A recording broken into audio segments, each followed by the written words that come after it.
The American heartland became an unexpected front line, not of soldiers but of tariffs and trade negotiations. For generations, farmers in Iowa, Nebraska, and Kansas built their lives on a simple promise: grow the crops that feed the world, and the global market would provide stability. That balance shattered in 2018 when the US launched a trade conflict with China. Retaliatory tariffs hit fast, shaking the rural economy to its core. For many, the land is more than a business, it's a legacy, a way of life. The sudden closure of the Chinese market, a top buyer of US agricultural products, felt like a betrayal. Soybeans, once a symbol of prosperity, became a sign of financial distress. The shockwave spread beyond individual farms, touching every corner of these communities. Ironically, this economic battleground was in red states, strongholds of support for the very administration that started the trade war. Farmers found themselves torn between political loyalty and economic survival. Promises of better trade deals rang hollow as commodity prices plunged and debts soared. The story of this period is told in bushels of unsold grain, rising loan defaults, and acres put up for sale. The USDA tracked the crisis, painting a stark picture of an industry in turmoil. Announcements from Washington had devastating consequences for those working the land. The heartland was paying the price for a global economic confrontation. The impact was personal. Family farms, some passed down for generations, faced extinction. The economic pain was visible in empty main streets and shuttered businesses. The trade war wasn't just about numbers, it was about the survival of a way of life. The heartland's resilience was tested as never before. The cost of this conflict would echo for years to come. The American farmer, once a symbol of global commerce, now stood at the center of a storm. The question remained, could they weather it? The trade conflict erupted in 2018 as the Trump administration imposed tariffs on Chinese goods, aiming to address unfair trade practices. China retaliated, targeting U.S. agricultural products: soybeans, pork, sorghum, and cotton. These tariffs acted as a massive tax on American exports, making them too expensive for Chinese buyers. Brazil and Argentina quickly filled the gap, leaving U.S. farmers with a surplus and collapsing prices. The very policy meant to protect American interests devastated the farm sector. U.S. agricultural exports to China fell by over 50% in 2018 alone. Soybean exports dropped from $12 billion to just over $3 billion, a catastrophic loss. Farmers who had planned and borrowed based on pre-tariff markets faced impossible choices. The administration argued the pain was temporary, a sacrifice for long-term gain. But for farmers, bills and debts were due now. Bank loans, equipment payments, and input costs piled up as uncertainty grew. The ripple effect of tariffs, set in motion thousands of miles away, crashed down on rural America. The logic of tariffs was simple, but the consequences were anything but. The policy's impact was concentrated in specific crops and regions, deepening the crisis. The trade war exposed the vulnerability of American agriculture to global politics. The fallout was swift, severe, and deeply personal for those on the land. The economic uncertainty left farmers questioning their future. The trade war's ripple effect would reshape the rural landscape for years.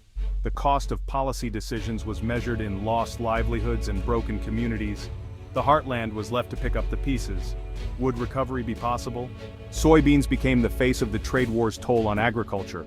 Before the conflict, China bought a third of all U.S. soybeans, about 60% of exports. Decades of trade relationships shaped planting, infrastructure, and entire regional economies.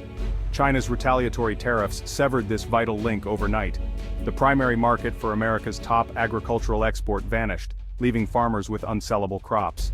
In 1 year, soybean exports to China plunged by over 74%. Billions of dollars disappeared from the farm economy. This wasn't a minor dip, it was a collapse. States like Iowa, Illinois, and Nebraska, heavily invested in soybeans, were hit hardest. Grain elevators overflowed, some farmers stored crops in plastic bags hoping for a market rebound. The surplus was a daily reminder of crisis. With supply far outstripping demand, prices fell below the cost of production. Even selling meant taking a loss. Farm balance sheets bled red ink. The sorrow in soybean country was more than emotional, it was financial devastation. The Chicago Board of Trade reflected the pain in falling prices. The export collapse rippled through every aspect of rural life. The loss of the Chinese market was a blow from which many farms would not recover. The trade war's legacy was written in empty silos and broken dreams. The Midwest's economic engine had stalled, the collapse forced a reckoning. Could American agriculture survive such shocks? The answer would shape the future of the Heartland. The scars of the export collapse remain. Recovery would be slow, uncertain, and incomplete. The collapse in prices and exports triggered a financial crisis across the Farm Belt. Farm income, already declining, fell sharply. Debt soared to levels not seen since the 1980s farm crisis, over $415 billion by 2019. With incomes down, many couldn't make loan payments. Loan delinquencies and bankruptcies surged, especially in the Midwest. Chapter 12, bankruptcy filings rose by 24% in a single year. Each filing marked the end of a family business and a way of life. The stress on farm families was immense, compounded by policy uncertainty. The rising tide of debt and bankruptcy was a clear signal.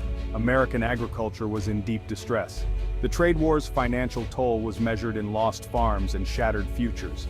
The crisis forced many to question whether the next generation would stay on the land. To stem the bleeding, the Trump administration launched the Market Facilitation Program, $28 billion in direct aid to farmers. Payments targeted those hit hardest, especially soybean, corn, and cotton growers in the Midwest and South. For many, these checks were a lifeline, arriving just in time to cover loans and expenses. But critics questioned the fairness and effectiveness of the aid.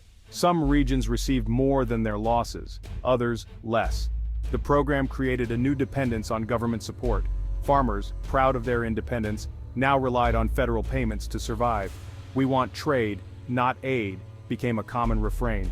The aid was a patch, not a solution. The payments highlighted the depth of the crisis but didn't fix the underlying problem: market access.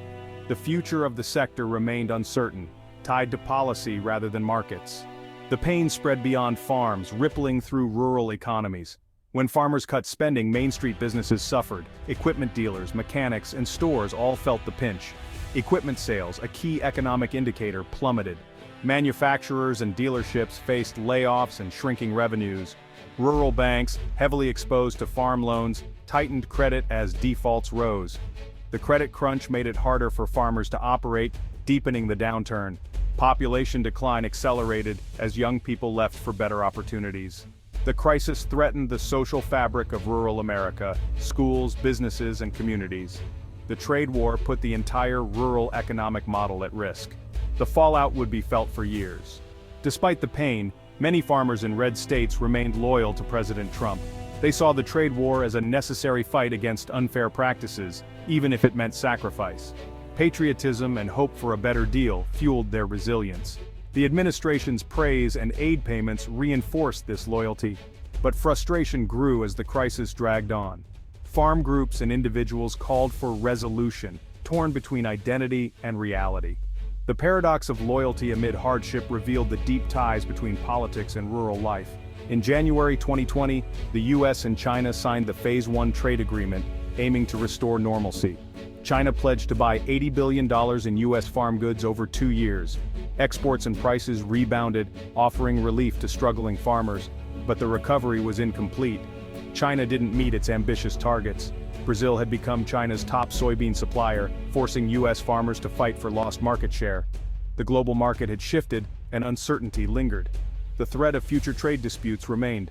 Farmers learned the risks of relying on a single export market. Diversification and risk management became priorities. The farm economy stabilized, but scars remained. The memory of sudden collapse shaped every business decision. The post-tariff landscape was fragile, with recovery still uncertain. The lessons of the trade war would not be forgotten. The trade war left a lasting mark on American agriculture. It exposed the sector's vulnerability to global politics and the dangers of over-reliance on a single market. Government aid prevented collapse, but created new dependencies. The Phase 1 deal sparked recovery, but the old status quo was gone. Rural economies and communities were changed, facing new challenges.